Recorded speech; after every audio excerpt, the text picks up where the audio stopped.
l'évangile du temps de la fin avec Pasteur André Mbweshi Moulendou. Bien-aimés du Seigneur dans le monde et à travers le Congo, que la paix, la miséricorde et la grâce vous soient accordées de la part de Dieu notre Père et du Seigneur Jésus-Christ notre Sauveur. Le Seigneur Jésus-Christ, dont je suis serviteur, m'a confié un message sur la parabole du Samaritain. Mais bien avant d'écouter ce message, je vous convie à faire avec moi une courte prière.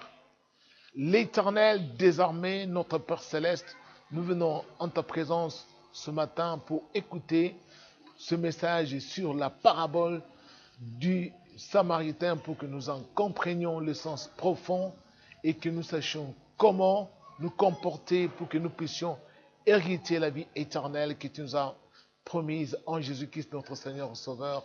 Amen. Ce message se trouve dans l'Évangile selon Luc au chapitre 10, du verset 25 au verset 37. Un docteur de la loi se leva et dit à Jésus, pour l'éprouver, « Maître, que dois-je faire pour hériter la vie éternelle ?» Jésus lui dit, « Qu'est-il écrit dans la loi? Qui lis-tu » Il répondit, « Tu aimeras le Seigneur ton Dieu de tout ton cœur, de toute ton âme, de toute ta force et de toute ta pensée, et ton prochain comme toi-même. » Tu as bien répondu, lui dit Jésus. Fais cela et tu vivras. Mais lui, voulant se justifier, dit à Jésus, et qui est mon prochain? Jésus reprit la parole et dit, un homme descendait de Jérusalem à Jéricho. Il tomba au milieu des brigands qui le dépouillèrent. Les chargeurs des coups et s'en allèrent, les laissant à demi-morts. Un sacrificateur qui par hasard descendait par le même chemin, ayant vu cet homme, passa outre. Un lévite qui arriva aussi dans ces lieux, l'ayant vu, passa outre. Mais un samaritain qui voyageait étant venu là, fut ému de compassion lorsqu'il le vit. Il s'approcha et banda ses plaies en y versant de l'huile et du vin. Puis il les mit sur sa propre monture, les conduisit à une hôtellerie et prit soin de lui. Le lendemain, il tira 2 deniers, les donna à l'hôte et dit, « Aie soin de lui, et ce que tu dépenseras de plus, je te le rendrai à mon retour. » Lequel de ces 3 te semble avoir été le prochain de celui qui était tombé au milieu des brigands? C'est celui qui a exercé la miséricorde envers lui, répondit le docteur de la loi. Et Jésus lui dit, va et toi fais de même. Bien-aimés du Seigneur, avons-nous compris le sens profond du message que le Seigneur nous avait donné au travers de cette parabole, surtout nous qui sommes des habitants du temps de la fin, sous la terre, les temps précédant la fin du monde. Vous connaissez l'historique de cette parabole.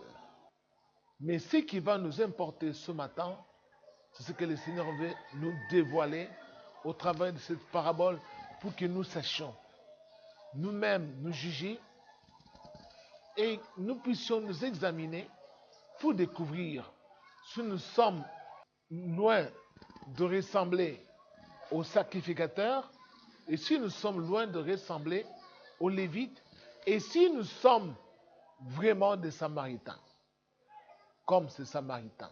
Parce que la Bible est claire que le jugement sera sans miséricorde pour qui n'a pas exercé la miséricorde. Mais la miséricorde triomphe du jugement.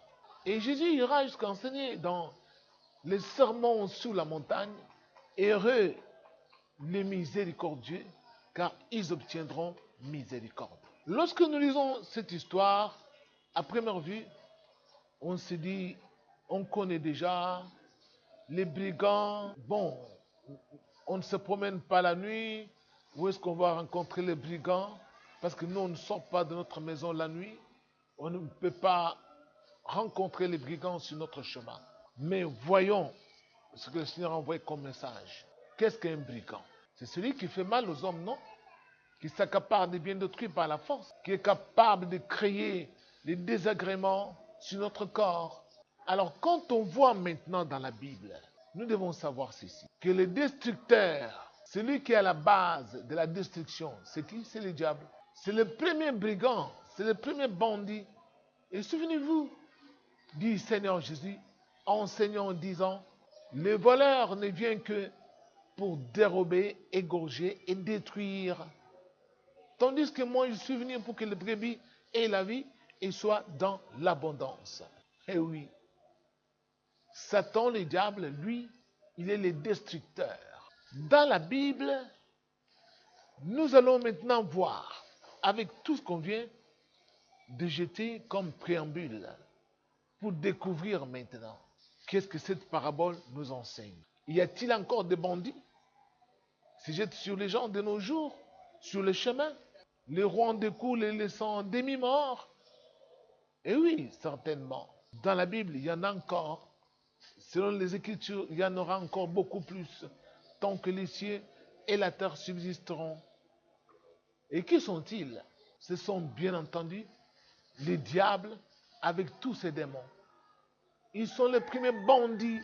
Ce sont eux qui jettent les désagréments parmi les habitants sur la terre, qui provoquent des catastrophes.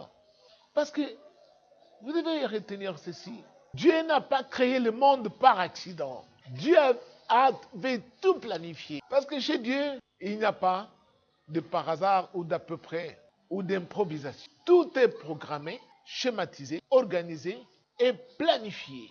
Le Seigneur, c'est le plus grand planificateur par excellence. Tandis que chez les diables, c'est le règne des catastrophes. C'est le règne des accidents, des à peu près, des improvisations.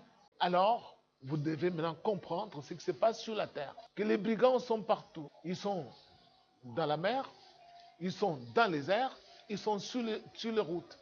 Et ce sont eux, ces esprits-là, qui provoquent des accidents, qui créent des naufrages dans les eaux, sur le fleuve, dans des rivières, dans les océans, qui font tomber les avions avec des tempêtes, avec des puissances de l'air.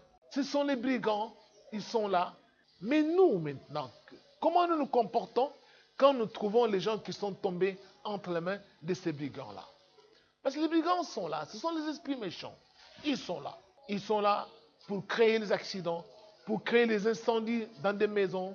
Et oui, créer aussi des inondations, provoquer des catastrophes pour faire mourir un grand nombre de gens. Mais comment nous comportons-nous quand nous sommes devant des catastrophes?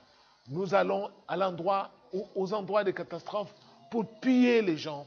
Tenez, par exemple, un bateau chavire ou une baleinière chavire fait naufrage et nous accourons non pas pour porter secours aux gens qui sont en train de se noyer, mais nous allons pour ramasser les biens qui flottent, les biens d'autrui et les emporter. Un camion se renverse sur le chemin, nous accourons non pas pour aller soulever les gens, mais c'est pour emporter leurs sacs, leurs téléphones, et ceux qui respirent encore parfois, on les achève avec des pilons. Ici en Afrique, la misère a atteint tellement son comble que les gens sont devenus inhumains et insensibles. Bien-aimés du Seigneur, le Seigneur envoie cet enseignement pour que nous puissions reconnaître que nous ne sommes pas différents de ces sacrificateurs et de ces lévites qui se disaient connaître Dieu, le servir, mais qui étaient sans miséricorde. La plupart des gens de nos jours prient Dieu, ils chantent pour lui, ils dansent pour lui. Quand vous allez le dimanche dans les églises sont bondées et les gens sont venus, soi-disant, louer le Seigneur, adorer le Seigneur. Mais quand se produit une catastrophe, un incendie dans un quartier, quand vous allez sur place, les biens qui sortent des maisons pour les faire échapper de flammes sont pillés parmi les gens qui sont venus pour éteindre le feu. Bien-aimés du Seigneur, alors là, c'est quoi? Sommes-nous miséricordieux? Non du tout. Nous sommes pires que les sacrificateurs, nous sommes pires que les lévites. Et souvent, quand nous prions pour les gens qui viennent malades dans nos églises, parfois Dieu nous montre, par le truchement du Saint-Esprit, une personne vraiment affaiblie par la maladie. Quand on demande au Seigneur pourquoi cette personne souffre-t-elle autant, le Seigneur montre dans des visions. Cette personne détient dans sa parcelle ou dans sa maison un frigo et un réfrigérateur qui ne lui appartient pas. Demandez-lui l'origine.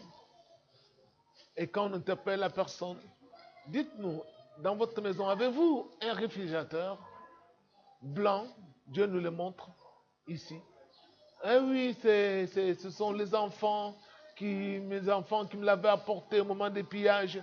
Eh oui, et c'est dit, tant qu'il y aura ces réfrigérateurs dans sa maison, cet homme ne sera jamais sous ma grâce. C'est pourquoi cette personne souffre de cette maladie.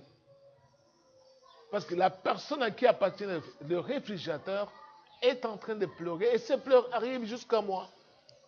Même chose, parfois on voit une personne qui vient, une maman bien habillée mais maladive, agonisante avec des tuberculoses. On prie, le Seigneur dit, celle-ci, voyez-vous, regardez à côté. On voit avec les yeux de l'esprit, nous voyons un esprit d'une personne déjà décédée à côté de la personne. On demande au Seigneur, elle connaît, regardez les bijoux qu'elle porte. On est allé prendre ça sur un corps d'une personne décédée. Nous pillons même des cadavres. Nous allons dans des accidents d'automobile. Là où il y a des accidents d'automobile, très souvent on va pour piller ceux qui sont morts. Bien-aimés, notre atrocité a atteint les combles.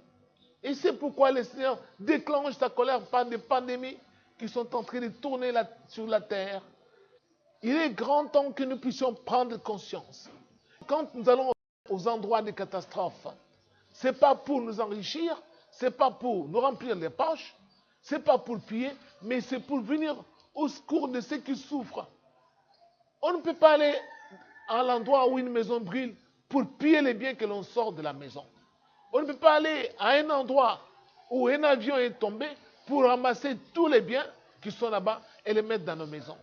On ne peut pas non plus aller dans un endroit où un bateau est en train de chavirer ou une baleinière pour prendre la possession des biens qui ne nous appartiennent pas et fuir avec cela. Eh bien aimé, il dit Seigneur, mais pensez-vous que Dieu est déjà fatigué? Mais c'est pourquoi il déclenche sa colère par des catastrophes encore terribles. Pourquoi le fait-il? Tout simplement parce que les habitants de cette fin de siècle sont devenus insensibles aux douleurs des autres. Nous nous réjouissons quand les autres souffrent. Nous cherchons à tirer notre plaisir dans les malheurs des autres quand ils pleurent.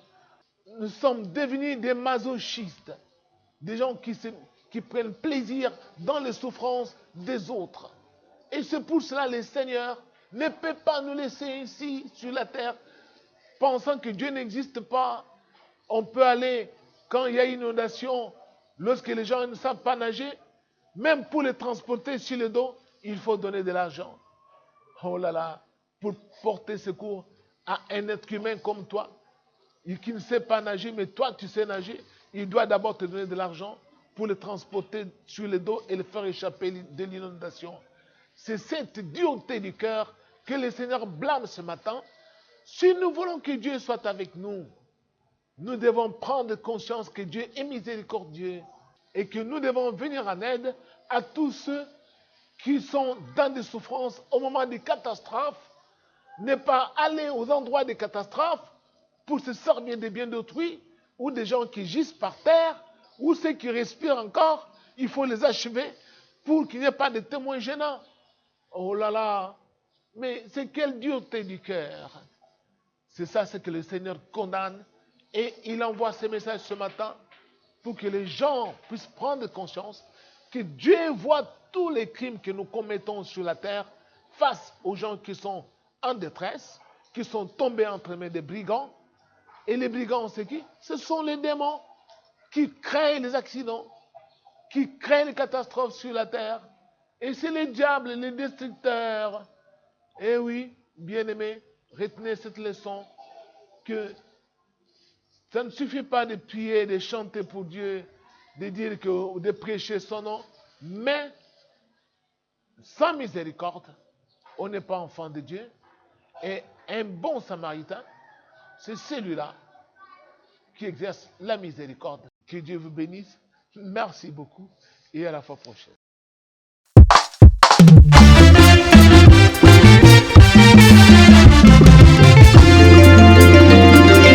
Kolo Yesu andimi kokufa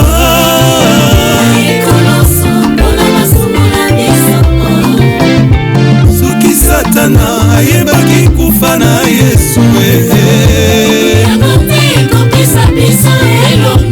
Satana sala erreur. Yaya Yesu mokili mobimba toyembela. L'évangile du temps de la fin avec Pasteur André Boeshi Moulendou.